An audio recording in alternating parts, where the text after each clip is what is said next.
Alright, so ngayon dito tayo ngayon sa aking PC. So ilalagin ko yung aking bank account, so which is in this is video para makita natin I already made 1 million pesos using the power of internet. Alright, so maglalagin muna tayo. Alright,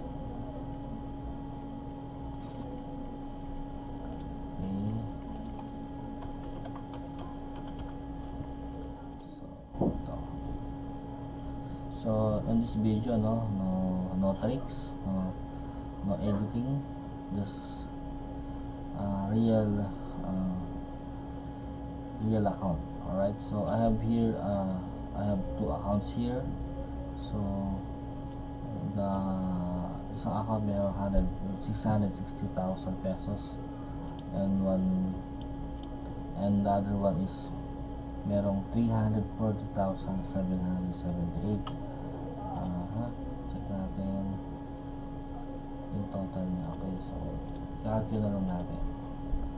So 660,201 plus 340,778. Alright, so total of 1,779,000 pesos.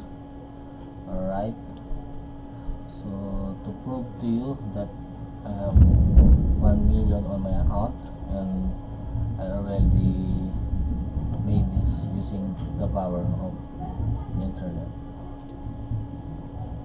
So thank you and bye bye.